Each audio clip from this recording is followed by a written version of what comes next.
Kementerian Riset Teknologi dan Pendidikan Tinggi pada tanggal 2 Mei kembali memperingati Hari Pendidikan Nasional yang bertempat di kawasan Puspitek Serpong, Tangerang Selatan.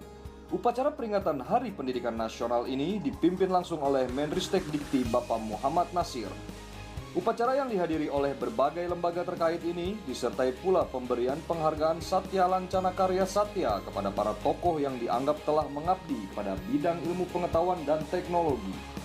Tidak lupa, dalam sambutannya, Menristek Dikti mengutip pemikiran Ki Hajar Dewantara tentang pendidikan Indonesia, yaitu Ingarso Sing Tulodo, Ing Madya Mangun Karso, dan Tutwuri Handayani yang menjadi awal bentuk reformasi pendidikan di Indonesia.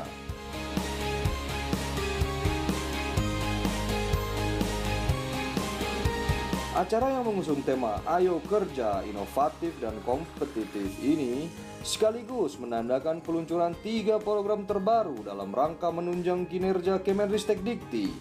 Sejumlah peserta dari berbagai lembaga terkait turut hadir dalam peluncuran program terbaru Kemenristek Dikti yang diharapkan dapat memudahkan masyarakat untuk mencegah dan meminimalisir terjadinya pemalsuan ijazah dan demi meningkatkan pelayanan kepada masyarakat agar mudah mengecek keabsahan ijazah dengan cepat, tepat, dan akurat.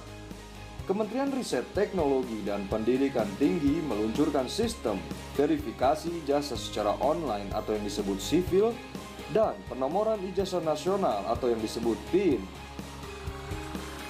Manfaat lain dari layanan yang dapat diakses secara langsung oleh masyarakat ini adalah dapat digunakan untuk mengecek ijazah melalui salinan ijazah dengan cara memasukkan nomor yang terdapat pada ijazah. Tolong segera selesaikan, akhirnya keluar yaitu namanya penomoran ijazah nasional dan sivil, yaitu sistem verifikasi ijazah elektronik. Ini sangat penting sekali. Nah, kemudian validitas itu dilihat dari mana? Jadi begitu seseorang diterima sebagai mahasiswa sejak semester 1, itu rektor perlu melaporkannya sampai dia lulus, misalnya tingkat sarjana, sampai 8 semester.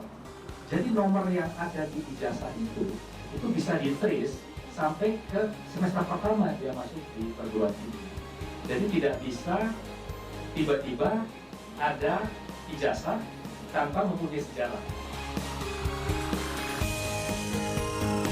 Program lainnya yang diluncurkan pada hari tersebut adalah Beasiswa Unggulan Dosen Indonesia yang disingkat sebagai BUDI.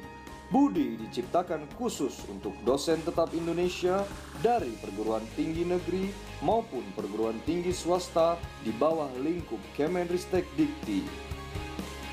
Untuk anggaran yang baru itu tidak ada tahun ini, maka sekali lagi kita bisa koordinasi dengan baik dengan LPDP yang memang ditunjuk untuk pendanaan.